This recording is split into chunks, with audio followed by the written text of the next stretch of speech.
മത്തായി എഴുതിയ സുവിശേഷം 13-ാം അധ്യായം 16-ാം വാക്യം.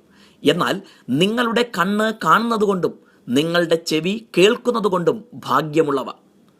നമ്മുടെ ശരീരത്തിലെ പല അവയവങ്ങൾക്കും പല പ്രവൃത്തികളാണുള്ളത്.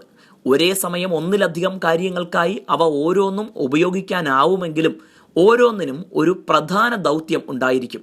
കണ്ണ് പ്രധാനമായും കാണാനുള്ളതും ചെവി പ്രധാനമായും കേൾക്കാനുള്ളതുമാണ്. നാം കാണുന്നു എന്ന് പറയുമ്പോൾ തന്നെ പലപ്പോഴും കാണേണ്ടത് പോലെ കാണുന്നുണ്ടോ എന്നുള്ളത് സംശയമാണ്. ദൈവവചനം കേൾക്കുമ്പോൾ അത് കേൾക്കേണ്ടതുപോലെ കേൾക്കുന്നുണ്ടോ എന്ന് പരിശോധിക്കേണ്ടതാണ്.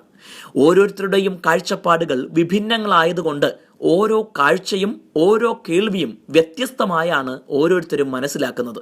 ഉദാഹരണത്തിന്, കടൽ എന്ന് കേൾക്കുമ്പോൾ നാം ഓരോരുത്തരും ജീവിതത്തിൽ നേരിട്ടും അല്ലാതെയും കണ്ടിട്ടുള്ളതും കേട്ടിട്ടുള്ളതും വായിച്ചറിഞ്ഞിട്ടുള്ളതുമായ കടലുകൾ നമ്മുടെ ചിന്തയിലേക്ക് വരും. എന്നാൽ ദൈവവചനം കേൾക്കുമ്പോൾ പ്രധാനമായും നമ്മുടെ ചിന്തകളിൽ നിന്ന് അത് ഗ്രഹിക്കുന്നതിന് പകരം അത് നൽകിയ ദൈവത്തിൻ്റെ ഉദ്ദേശത്തിൽ നിന്ന് ഗ്രഹിക്കുമ്പോഴാണ് അതിനെ ശരിയായ രീതിയിൽ കാണുവാനും കേൾക്കുവാനും കഴിയുന്നത്.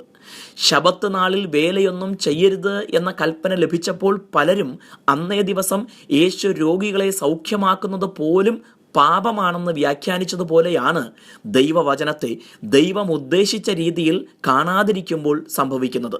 യേശു പറഞ്ഞതുപോലെ ദൈവം ഉദ്ദേശിക്കുന്നത് പോലെ കാണുകയും കേൾക്കുകയും ചെയ്യുന്ന ഭാഗ്യകരമായ അനുഭവം നമുക്കുമുണ്ടായിരിക്കട്ടെ. ദൈവം നമ്മെ ധാരാളം അനുഗ്രഹിക്കട്ടെ.